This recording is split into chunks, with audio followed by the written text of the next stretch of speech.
Hi, this is Robert Kiyosaki, and you're listening to Capital Hacking. This is the most important thing you can listen to today. He's the one. I have a dream. With great power comes great responsibility. I could do this all day.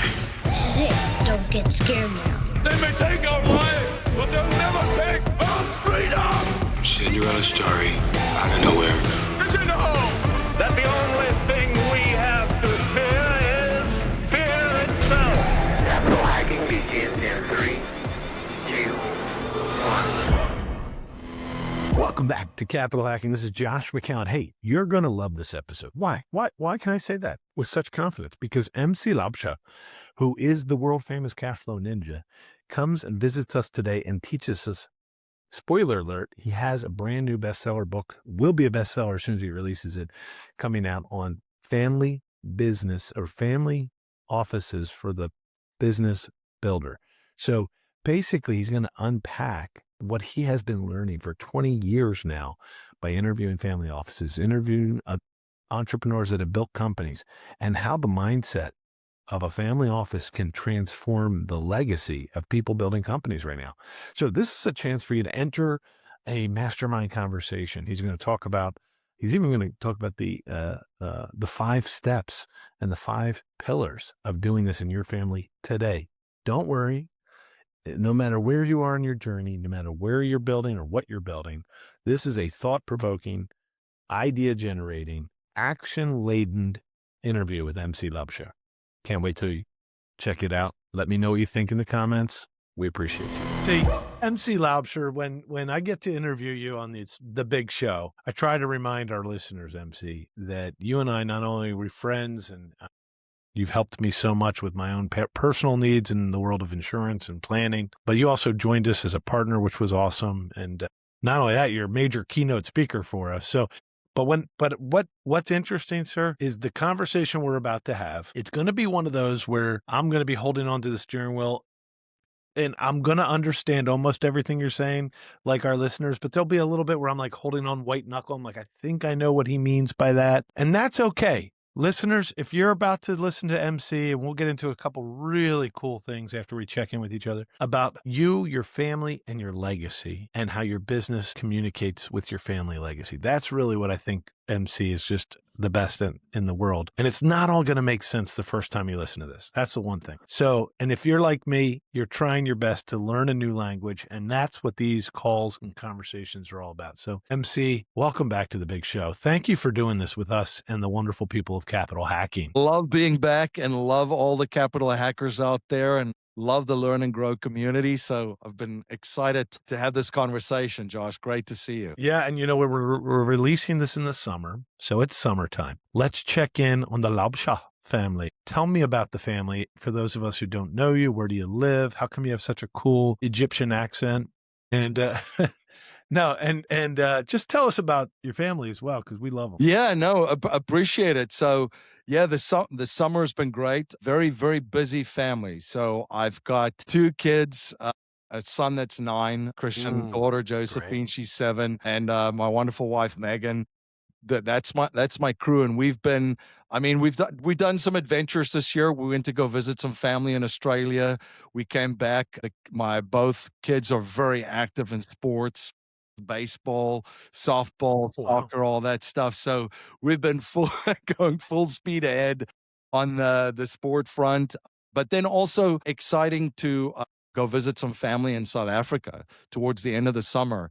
So we try to get back to South Africa, at least once every 2 years. So we're very excited to go down there and spend some time with family and friends, and get some new adventures under the belt. Yeah, it's good that you do that. I mean, it's great that you have the ability to bring your beautiful family back to South Africa. You shared so much with me over the years, how it helped you. You've lived in more than one culture.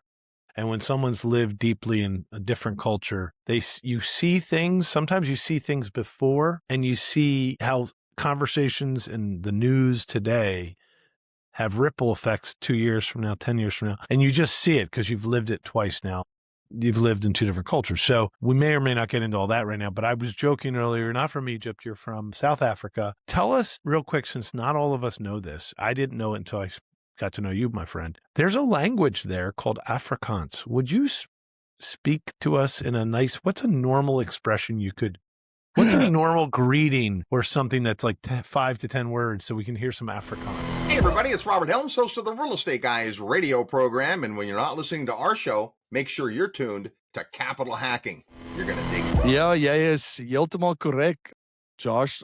Ek praat Afrikaans en ja, dinge gaan baie lekker hierso in Amerika. Ons geniet dit. But anyway, Wow. yeah, it is a derivative of Dutch, so it's very similar to Dutch and Flemish actually, Vlaams. So it's an interesting fun fact. It's one of the teams that I supported in the besides the United States and of course South Africa. I always love the Dutch football team, the soccer team. So it's you know, what's interesting is when you speak different languages and you think in different languages, it also gives you a little bit of a different perspective, right?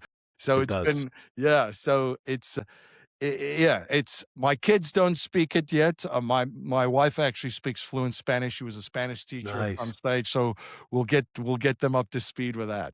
Tell me real quick, what did you say to us in Afrikaans? What was the expression? I just said that it's great to be here, and I always have such a great time, you know, That's nice. being here and spending time with you. So it's, yeah. So now we have a lot to do. I mean, there's this great story I want to let you share.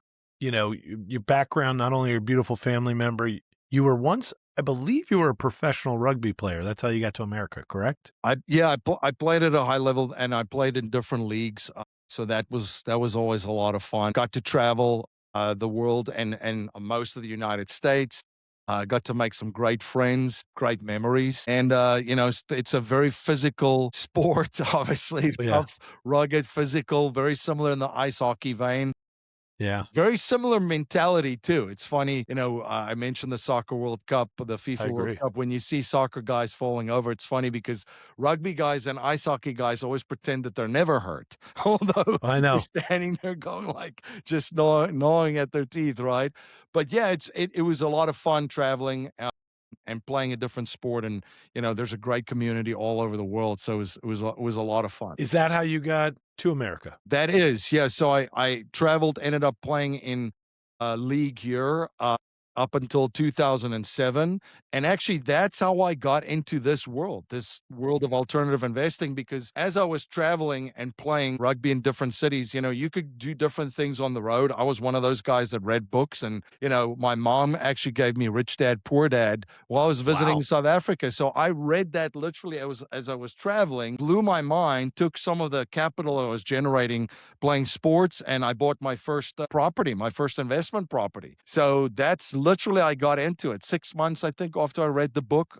I took action, bought a property, and you know, put some tenants in it, collected the rent, paid all the bills associated with, and there was money left over. And I'm like, cash flow, there it is, just like in the book. And then, of course, school started, right? The hard school of Knox. And that then led me, you know, to the next thing, which was I figured out the cash flow in the real estate game and understood how that worked. But then as I reread the book, as I read it every year, I started to see different things every year, you know, and it's kind of that philosophy, when the student is ready, the teacher appears kind of thing. And the one year I looked at the financial statements and I'm like, wait a second, like all these liabilities on my financial statement, like where do they're an asset of someone else. They have to, with the double-sided, the entry that you're doing in accounting. Whose is it? And it turns out it was the bank's. Most of it's the bank's asset, my liability. Okay. And then I started to learn the banking game and went down that rabbit hole. And then said, my conclusion was, well, I have to become my own banker. And that's kind of where Nelson,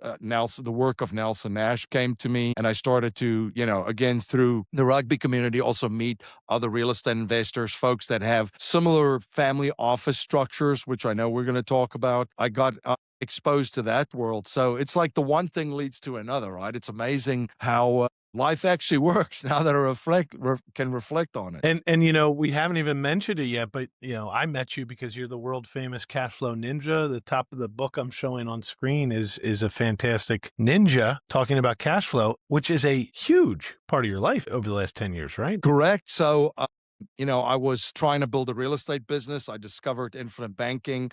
Before I knew it, I was teaching it at a lot of real estate meetups.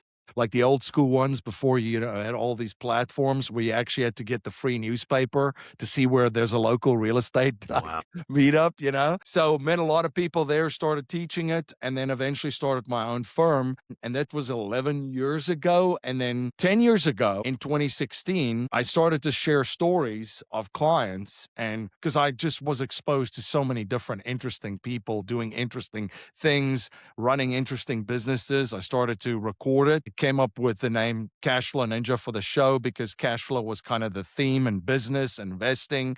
And the ninja part is my dad is actually a famous martial artist where I was trying to embrace his philosophy and bring it in where you're just working on your craft. You're pursuing excellence in your craft daily. It isn't something that you arrive in like, you know, Nelson Nash always said, you don't arrive in knowledge. It's a lifelong journey. Kind of the same thing. So Cashflow Ninja, we pressed publish and threw Cashflow Ninja out, and I never could have imagined what would happen. You know, 180 countries. I think we're over 8 million downloads already. Yeah, awesome. 10 years later. So books and over 1,000 shows published between the shows. So it's been quite a ride and met incredible people on that journey. So it was, You sure have. yeah. Yeah, it's funny because with a show like yours that got so popular, you ended up having the guy who wrote the Purple Book on your show, Robert Kiyosaki, which must have been awesome because you said you read it each year. Now, we could talk a lot about that, but I want to jump into something that's really a great story that you and I were just talking about. One, we're going to be teasing some news here because there's a famous new book about to drop here that's going to be a very popular seller. I don't know if you worry about being a bestseller because I know your books are targeted for people who take action. So you sell thousands and thousands, but you're not trying to sell 10 million. You're trying to sell the thousands and thousands of people that are listening to these shows that want to take action. So I am an aficionado of all your books. I got the Get Wealthy for Sure right here on my desk, but that's a previous book you released. What's the next book and how is it going to help people? Yes. I want to share with your listeners how this next book came about. So I was invited to speak at this incredible event down at Renault Winery called Learn and Grow with a great community. Awesome. It's incredible. And these are the things, by the way, that happens at the Learn and Grow. After I presented on just family office strategies, I had great conversations with some attendees. And it was funny that it ended up being 3 total people that came up to me and said, MC, is some of these family office strategies that you discussed, is that in your book, Get Wealthy for Sure? And I said, no, Get Wealthy for Sure is more, we share, cash flow management, infinite banking, how you can incorporate that. Because, in the book I shared, it's the #1 financial strategy to get wealthy for sure for business owners. But we didn't really touch on the family office stuff. And all 3 of them said, but you should write a book about what you just shared, because it's pretty powerful information. Awesome. So after the 3rd person said that, I said, you know what? We have all the content. We just share what we experience and what we live and what we do and some of these strategies that we help folks implement. So we have it already. So literally within a month after the Learn and Grow that we had at the Renault Winery, we started working on the book. And the book is called The Family Office for Business Owners: Build a Family Wealth System as Powerful as Your Business. And, another thing that kept coming up to Josh is like, we have incredible conversations with business owners all across the United States. We operate, Producers Wealth, my firm. We operate in all 50 states. We also do some work in Puerto Rico. Yeah. But the conversations that constantly came up was very interesting, because the big realization that a lot of business owners have is that they operate their business like on systems, and they've got this operating system machine that is running, and $1 gets put in, 10 spits out, and they've got everything in place. But when it came to, and they were running their business like a business owner, but when it came to the family's wealth, it was almost like they're like, I'm kind of running that like a W-2 employee. I'm not like, as a business owner, I'm not thinking kind of like in systems. And the big litmus test there too, I think, which a lot of people started to realize, is if they disappeared for 30 days, would their families know where everything is? Would they know who decides what and what to do next? Like, is there any plan in place? Is there one source of truth, one document that shares all these things? And for most people, I think it was a eye-opening conversation because they're like, no. So for my business, yeah. I mean, if something, I'm gone for 30 days, the business keeps running. Everybody knows what to do. There's decision-making frameworks. There's leadership, there's people running the business, but the family, no. So in the book, we talk a lot about, a family operating system, how to set something in place just like they do in family offices. And we share the different pillars, the 5 pillars that basically encompasses this family operating system. Let's pause there for just a moment, because I want to ask you what the 5 pillars are that you've studied over the years. But I want to give you credit. I mean, you have done thousands of shows, and you really have met people at all level of wealth development, from first generation, most of them first generation. And first generation just means that the person who built the wealth is still the one controlling the wealth. And you've learned a lot. I feel like I've also been blessed to learn a lot from these podcasts. This is why I have you on today, because you brought the house down at the last Learn and Grow event that Accountable Equity put on, as you were commenting on. Thank you for that.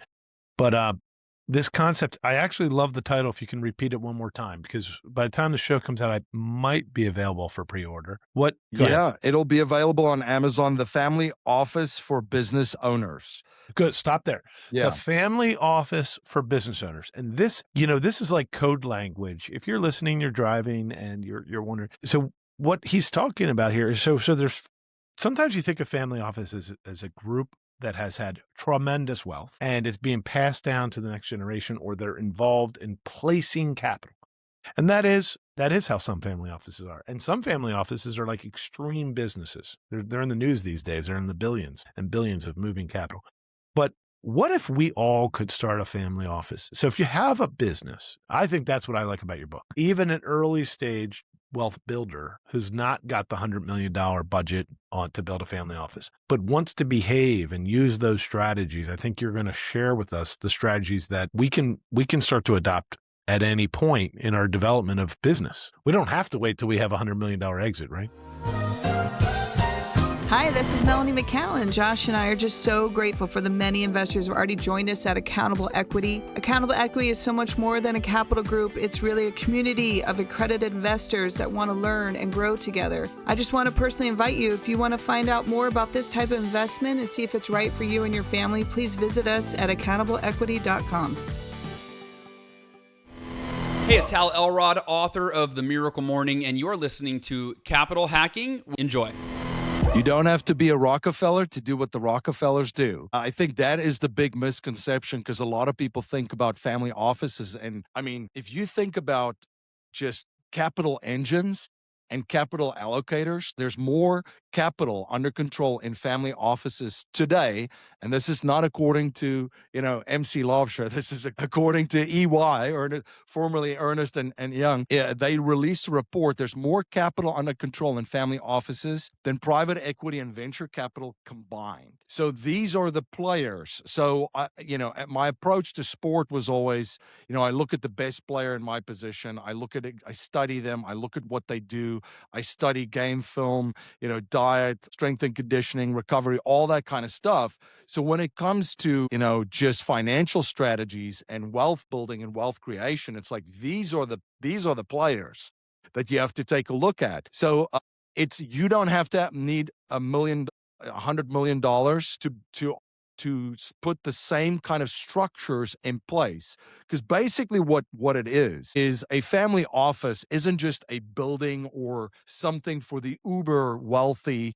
And we all know the famous family offices, right? The Rockefeller family office being one of them. But it's a framework, and it's a lens through which you see the world. It's a decision-making framework too. So I think it's almost more to do with a mindset than anything else, because the first thing that and I used to think like that too. I'm like, well, I don't have X amount of money, so how is this going to help me? It's like, no, some of the things that happen inside of family offices, it doesn't even cost you any money, right? It costs you time. It's always going to be one of those two. It's either we get time or money. So if you want to invest in your family and in your just in your family's legacy and setting something up, it's gonna need a lot of your time. The 5 pillars, if you want me to go ahead and share that. Yeah, let's break it down. And the first one is something that I'm very passionate about talking about. I love this because, again, this doesn't cost you any money. It's legacy assets. Now, what is legacy assets? Think about your family and think about the values that your family have. So under legacy assets, it's like your family, whether it's intentional or unintentional, has values and standards established. Now, if it was intentional, you really worked at who you are, what you stand for, what you stand against, how you guys operate, and then also the standards which you hold each other to, right? So if perseverance and never giving up is a value which we have in our family, one of the standards is, well, you just don't give up when things don't go your way, right? Right. You don't pack up your toys and jump out of the sandbox and leave. It's like you keep going and you keep persevering. So that's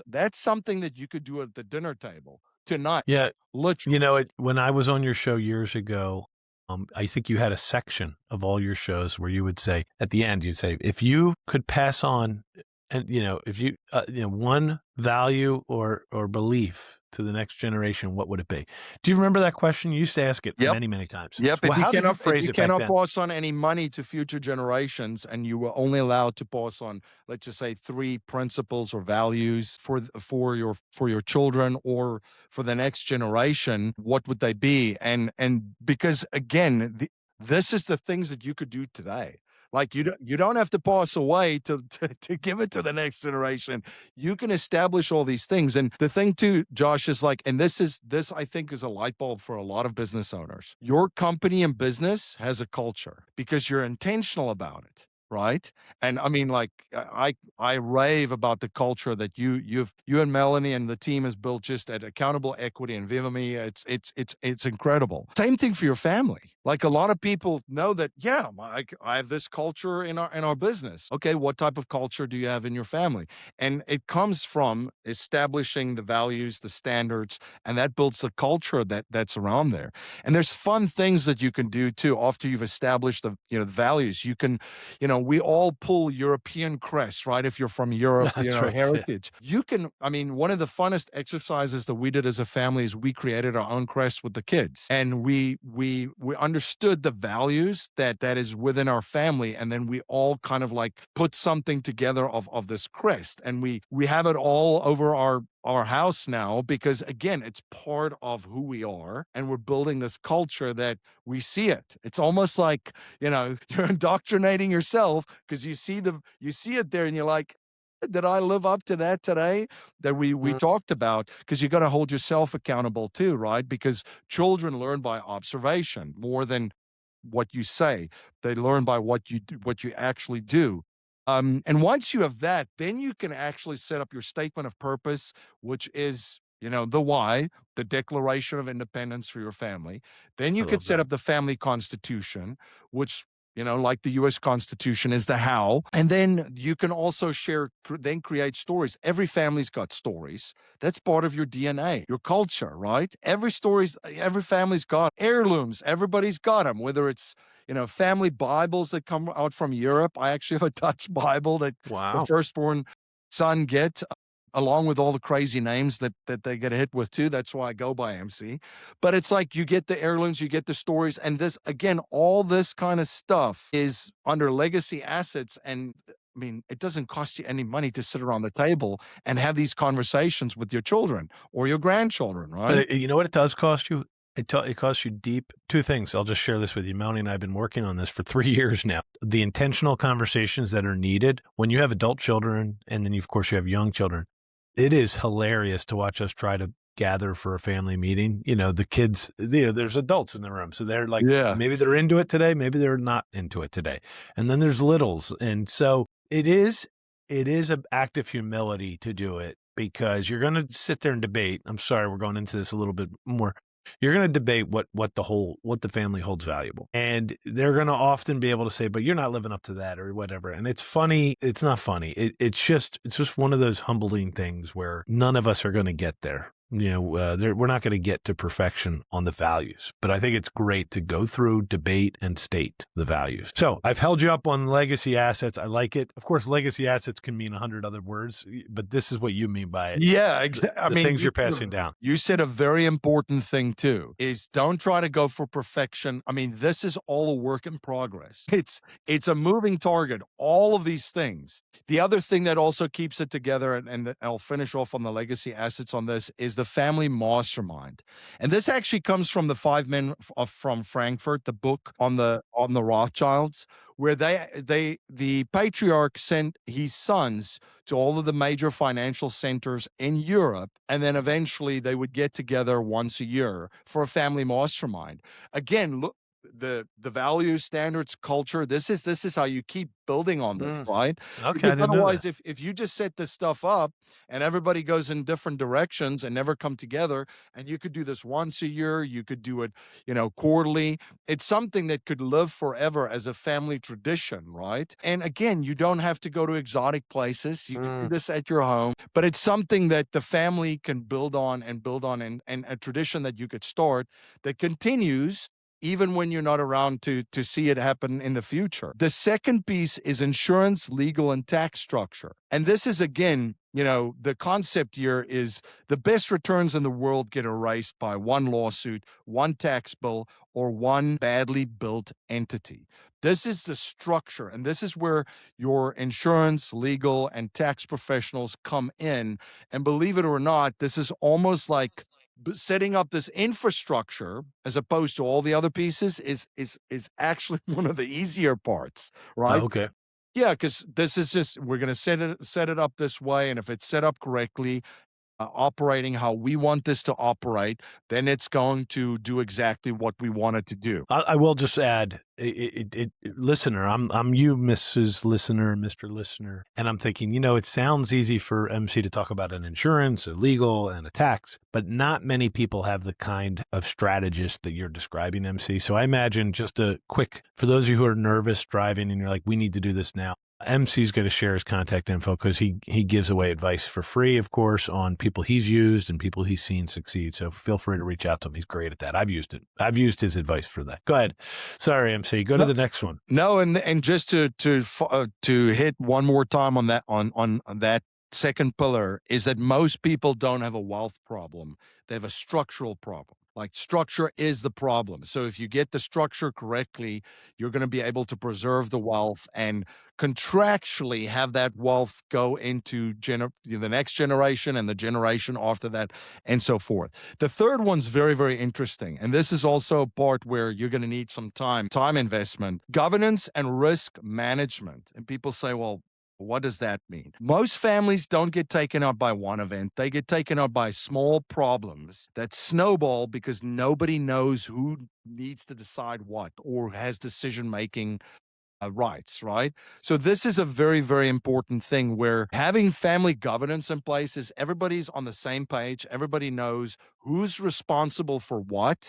And you could have different children or parents be responsible for different areas and have different decision-making capabilities. Can I ask you a question about that though, Sure. before you go on? What's interesting about governance in this is that decision-making framework. Okay, I would put that as one of the phrases there. Yeah. So I've been wondering about this, and it's fun to just ask you a quick question. When you achieve the substantial amount of a nest egg or wealth that you build in your lifetime, and you're going to be passing this on to your beautiful family, say it's trapped in a business. Maybe Producer's Wealth continues to grow and it's a fantastic business and most of your wealth is actually in that business. Are you of the mind that you ensure the growth of the company and the wealth stays unified, or are you of the mind that you divide capabilities and wealth buckets to each of your descendants? Do you keep one bucket or do you keep 5 buckets, 4 buckets, 3 buckets? Yeah, that is a very interesting question because one of the biggest, the challenges that a lot of business owners have because they're all in, and when you're successful, you're all in, right? So before you know it, you take a step back and you're like 80 to 90% of all of my net worth's tied up in my business. right? So that becomes a challenge itself. And there's strategies of how to diversify outside of your business. I talk about it in my book, Get Wealthy for Sure. And it's essentially how to allocate some capital outside of that business, but not lose control over it. Because that's the other thing. You would be like, yeah, I mean, like everybody tells me to diversify, but then I diversify and now I don't have access to the capital anymore to operate the business and grow the business. So that's the one piece of that question. So there definitely needs to be some diversification, intentional strategies of over time of how to diversify that. The second part of that question is, well, what happens? Do I leave buckets for the kids? Like, because it's like, maybe, let's just say, and you have a very large family. So let's just say, half of them are interested in staying in the business and half of them are not. So what do you do? So there's some equalization, some wealth equalization that needs to happen, because let's just say 5 of them stay in the business and the other 5 doesn't. You have to figure out, well, how basically are we going to do that? Or will they be bought out? Are they staying in partners, but they're not active in the business? How do we reward the family staying inside of the business? I mean, so there's a lot of different scenarios to be worked through in that case. Because to your question, it's like, well, what do we do if if you have 3, let's just say 2 kids to make it easy? like my family, it's like, well, what if the one is not interested at all and the other one's like all in? What do you do? And how do you divide that up? And who makes the decision, kind of thing? So yeah, I mean, there's a lot of ways to. There are ways to do it, obviously, and through some proper planning and legal structures of how to make sure that everybody gets a quote unquote fair share. So yeah, I hope that answers a little bit of the question. There was kind of a 2-part. Hey guys, it's John Vroman, founder of Front Row Dads, and you're listening to Capital Hacking, the best investment you'll make today. No, it's great. I mean, I wonder, did the Rockefellers break it up, or did they keep it as one wealth engine that somehow I don't know, and I know you do know more about that. They have different companies, and there's different interests for a lot of them. A lot of them are in philanthropy. A lot of them are in Venrock, kind of like their venture capital arm. Oh. And some work in the family. So there's a lot, and then there's some that they're just the Rockefeller. You get born into the family and you decide to do other things. So there are different ways to address that. And I mean, there is definitely conversations to have of how do you make this fair for everybody so that everybody feels like, okay, everybody gets quote unquote their fair share and everybody's on board with it. If you have like a company, let's say, again, with the two children, that both of them stay partners in it. It's owned by the family and through legal entities, obviously, but just for simplicity, let's just say both of them are still partners in it. Even when their parents go away, the one is in the business running it. The other one is, she became a musician and an artist, and the other one's running the business. So how do you do that? Well, essentially, you can pay the operator like an operator and then still split the profits. That's one of the ways to do it. There's different approaches, but I would say it's not a one-size-fit-all solution. That's the beauty of a framework, is because no 2 families are going to have the same kind of like outlook or manner in which they want to treat things, right? Thank you. And then the 4th piece is the family bank. And that's something that, I mean, you and I have talked about that quite a bit, where you essentially could set up a family bank, which becomes the financing arm for everything that the family needs. So whether it is capital to the business, whether it's education, whether it's real estate that family members want to purchase, vehicles and so forth, it literally can become the financing arm. And that's where infinite banking kind of comes into play. And I mean, the wealthiest families, if you think about it, they don't just invest, they finance things too, right? They're financiers. That's the become your own banker kind of thing. Got it. The Rockefeller strategy. So it keeps you in control of the capital. You own the terms and you're in control of the whole process. I'll give you a quick example because I love just sharing some practical applications. So producers' wealth needed money, right? Let's just say instead of going to a bank, we go to the Laubscher family bank.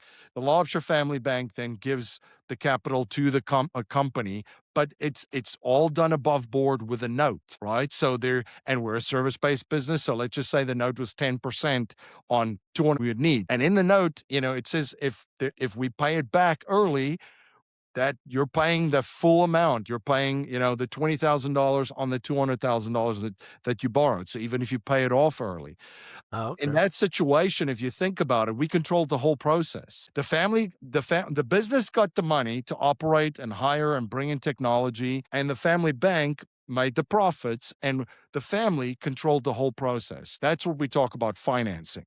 And then, of course, asset management is the fifth one. And that's the beauty of, all of us have an investment philosophy, right? That's something that can be passed down too. And I would recommend every single person that adopts this framework, they write out their investment philosophy because their children can look at that. I mean, it's then codified as part of, you could put it in your legacy assets too. And of course, the big thing, the lesson you can adopt from all of these families is the 100-year vision. I Jim Rogers on my podcast where he said to me, MC, if you can only invest in 3 things for the next 100 years, what would they be? And I looked at him and I'm like, wow, that's kind of crazy. And I said, well, Mr. Rogers, that's why you're in commodities and you have the Rogers Commodity Index. And he goes, you're catching on, kid. You're catching on.